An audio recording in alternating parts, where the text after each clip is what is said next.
All right, so today we're really diving into a story that's, or it's more than just, goals and trophies and all that. Hmm. We're trying to untangle this whole Simon Jordan thing, Yeah. right? I mean, this is a guy who went from like self-made millionaire to like right in the thick of it as the chairman of his boyhood club, Crystal Palace. Yeah. So is he like this brilliant businessman who's totally out of his depth in football, Right. or is he this diehard fan who put absolutely everything on the line, Uh-huh. or is it maybe a bit of both? That's the thing, isn't it? It's that contradiction that makes him so fascinating. You've got this really sharp, shrewd businessman, but he's driven by this like deep, almost sentimental attachment to Crystal Palace. Yeah. I mean, he could have just, sat back, enjoyed his fortune, but no, he chooses to jump headfirst into this whole world of, owning a football club.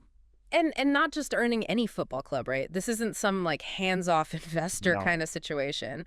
We're talking about a guy who practically grew up in the shadow of Selhurst Park, Exactly. made his fortune before he even hit 30, Wow. and then boom, buys the club. Yeah. And not just buys it, rescues it Yeah. from financial ruin.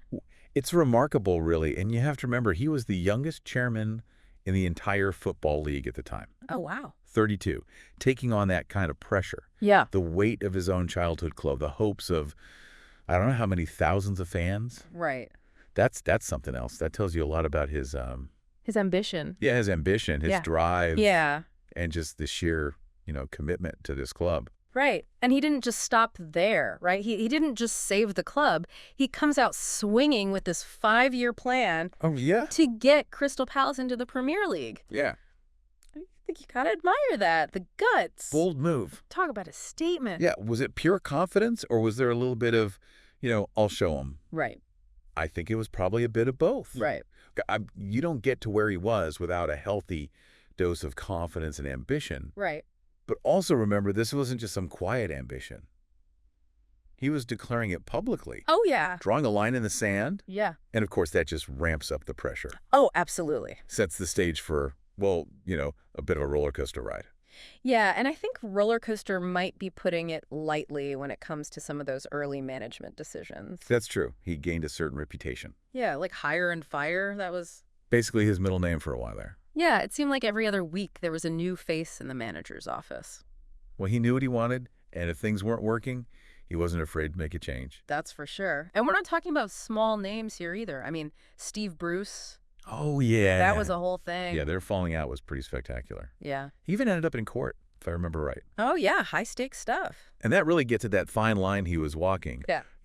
between being decisive Right, and maybe creating a bit too much chaos. right. Was all that turnover helpful in the long run? Yeah. Did it hurt more than it helped? Who knows? It's interesting to think about, though, right? Because you have to imagine the pressure he was under Oh, yeah. to deliver on his promises for the club. Yeah. And then you throw in his personality, Right. his own personal drive. Yeah. It makes you wonder how much of it was, calculated and how much was just reacting in the moment. Yeah, that's a good question. How much was like part of the plan and how much was just like off the cuff Simon Jordan? Exactly.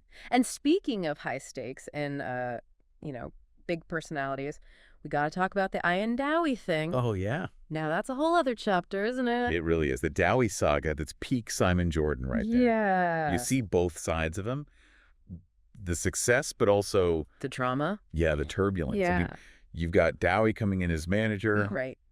delivers on that promise. Remember. Gets them promoted to the Premier League. Yeah. You'd think everyone would be over the moon, right? Mhm. Champagne all around. Right, but this is Simon Jordan we're talking about. Yeah. So it's really thanks. It's never that straightforward, is it? Never. Instead, Dowie just ups and leaves, goes to Charlton Athletic. Oh, wow. Can you imagine? Brutal. Talk about adding insult to injury. And Jordan felt deeply betrayed. I bet. And if there's one thing we've learned. You don't cross Simon Jordan. Exactly. Not if you value your well-being. So, of course, legal battle, right? Oh, yeah. It was inevitable, wasn't it? But what was it about this that made him go the legal route? I mean, was it just about the contract? It was deeper than that, I think. For Jordan, it was about the principle. Oh, It was about loyalty, integrity, things he really valued. Right. He felt like Dowie had lied to him. Straight up dishonest about his intentions. Wow. Just using Palace to get ahead, basically. So Jordan saw it as a breach of trust, Not just like a personal thing, but For the club, to the fans. Yeah. The whole thing. everything he'd poured his heart and soul into. And we know he wasn't going to just let that go. Oh, no. No way. He took Dowie to court and won. Proved that Dowie had lied about his reasons for living. Wow. But it wasn't really about the money, was it? What was it about then? It was a statement. Jordan wanted to make it crystal clear Yeah. that you don't mess with him. Yeah. You don't mess with Crystal Palace. Right.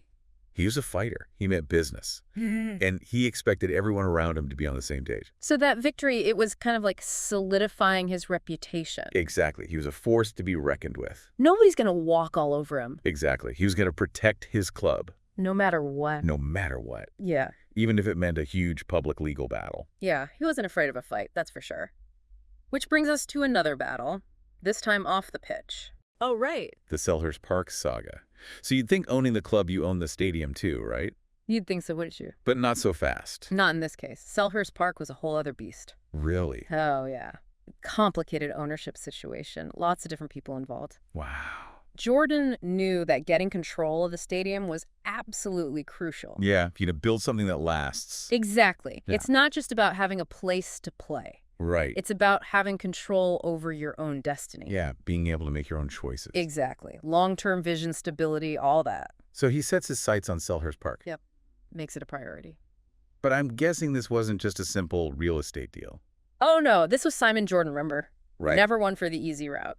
So we're talking lots of back and forth, different people involved. Oh, absolutely. Lots of moving parts. And knowing him, probably a fair bit of drama, too. Let's just say it was a very Simon Jordan approach to real estate. It's funny, isn't it? This whole control thing, it's like a thread running through his entire story. Yeah, It's not enough to just own the club. He wants to shape it, you know? absolutely. Every aspect of it. The players, the stadium, the whole shebang. Right. And that need to kind of forge his own path. It goes way beyond football, too, doesn't it? Oh, totally. Remember, this is a guy who ends up writing for The Observer. Right. He's on TV, doing commentary, even dabbled in film production. It's like he can't resist a challenge. Like he's got to try everything, got to make his mark everywhere. There's that Simon Jordan we've been talking about. Never one to shy away from, speaking his mind. Exactly. Love him or hate him, you always knew where he stood. Yep. None whatsoever. And that made him so interesting. Yeah, for sure. You never knew what he was going to say next. Total wild card. But brilliant for the media, though. Oh, yeah. Gave him a platform to sound off on anything and everything. Exactly. But it's easy to forget, isn't it? Behind all the bravado and the headlines, there's a real person there. Right. We've talked about the ambition, the drive, but there are also the setbacks, the financial stuff, even being a victim of crime. Yeah, it adds a whole other layer to a story, doesn't it? It makes you think. It does. Yeah. Because you see this guy, he's supposed to be this, like, invincible force, right? Yeah. But even he has vulnerabilities. Everyone does, I guess. Exactly. And the fact that he's so open about his struggles, I don't know, it makes him more human. More relatable, maybe. Yeah, exactly. He's not just this, larger-than-life character anymore. Yeah. It's that mix, isn't it? That's what makes Simon Jordan so fascinating. This self-made millionaire who's still a local lad at heart.